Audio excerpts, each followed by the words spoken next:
The truth about the Bermuda Triangle. The Bermuda Triangle is a large area of ocean between Florida, Puerto Rico, and Bermuda. Over the last few centuries, it's thought that dozens of ships and planes have disappeared under mysterious circumstances in the area, earning it the nickname the Devil's Triangle. People have even gone so far as to speculate that it's an area of extraterrestrial activity or that there is some bizarre natural scientific cause for the region to be hazardous, but most likely, it's simply an area in which people have experienced a lot of bad luck. The idea of it being a vortex of doom is no more real than Bigfoot or the Loch Ness Monster. See the origin of the Bigfoot legend and the origin of the Loch Ness Monster. The Bermuda Triangle's bad reputation started with Christopher Columbus. According to his log, on October 8, 1492, Columbus looked down at his compass and noticed that it was giving weird readings. He didn't alert his crew at first, because having a compass that didn't point to magnetic north may have sent the already on edge crew into a panic. This was probably a good decision considering 3 days later when Columbus simply spotted a strange light, the crew threatened to return to Spain. This and other reported compass issues in the region gave rise to the myth that compasses will all be off in the triangle, which isn't correct, or at least is an exaggeration of what is actually happening, as you'll see. Despite this, in 1970 the U.S.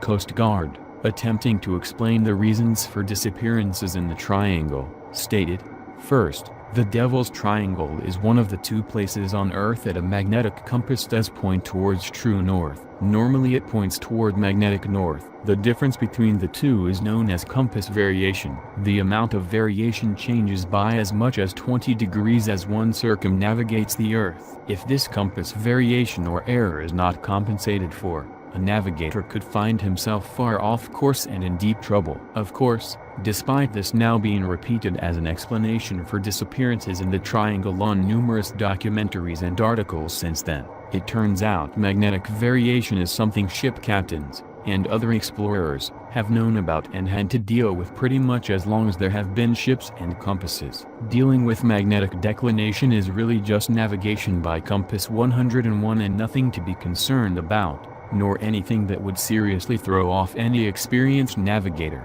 In 2005, the Coast Guard revisited the issue after a TV producer in London inquired about it for a program he was working on. In this case, they correctly changed their tune about the magnetic field bit, stating, "Many explanations have cited unusual magnetic properties within the boundaries of the triangle. Although the world's magnetic fields are in constant flux, the Bermuda Triangle has remained relatively undisturbed. It is true that some exceptional magnetic values have been reported within the triangle, but none to make the triangle more unusual than any other place on Earth."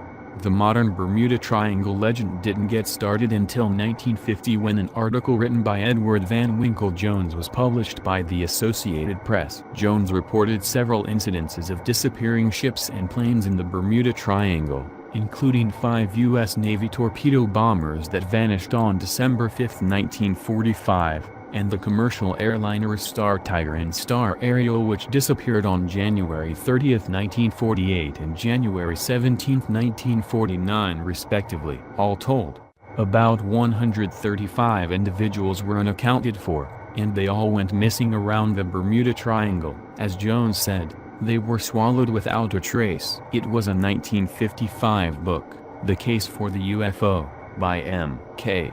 Jessup, that started pointing fingers at alien life forms. After all, no bodies or wreckage had yet been discovered. By 1964, Vincent H. Gaddis, who coined the term Bermuda Triangle, wrote an article saying over 1,000 lives had been claimed by the area. He also agreed that it was a pattern of strange events. The Bermuda Triangle obsession hit its peak in the early 1970s with the publication of several paperback books about the topic, including the bestseller by Charles Berlitz, The Bermuda Triangle. However, critic Larry Kuss, who published The Bermuda Triangle Mystery, Solved in 1975, argued that other authors had exaggerated their numbers and hadn't done any proper research. They presented some disappearance cases as mysteries when they weren't mysteries at all, and some reported cases hadn't even happened within the Bermuda Triangle.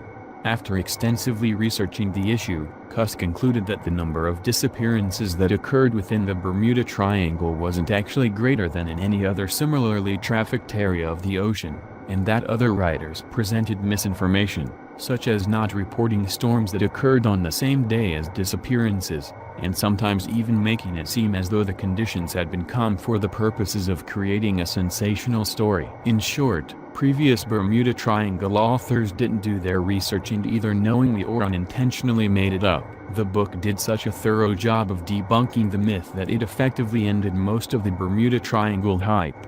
When authors like Berlitz and others were unable to refute Cuss's findings, even the most steadfast of believers had difficulty remaining confident in the sensationalized Bermuda Triangle narrative. Nevertheless, many magazine articles, TV shows, and movies have continued to feature the Bermuda Triangle. Because the number of disappearances in the Bermuda Triangle is no greater than any other similarly trafficked area of the world's oceans, they don't really need an explanation. But if you're still convinced that the Triangle is a ship graveyard, relative to other regions that get around the same number of travelers, here are some natural explanations from the Coast Guard to combat some of the alien and other fantastical theories. The majority of disappearances can be attributed to the area's unique features. The Gulf Stream, a warm ocean current flowing from the Gulf of Mexico around the Florida Straits northeastward toward Europe, is extremely swift and turbulent. It can quickly erase any evidence of a disaster. The unpredictable Caribbean Atlantic storms that give birth to waves of great size as well as waterspouts often spell disaster for pilots and mariners. Not to mention that the area is an hurricane alley. The topography of the ocean floor varies from extensive shoals to some of the deepest marine trenches in the world. With the interaction of strong currents over reefs, the topography is in a constant state of flux and breeds development of new navigational hazards. Not to be underestimated is the human factor. A large number of pleasure boats travel the water between Florida's Gold Coast, the most densely populated area in the world, and the Bahamas. All too often, crossings are attempted with too small a boat, insufficient knowledge of the area's hazards and lack of good seamanship. Thank you for watching and please subscribe. Share Top 5 Unbelievable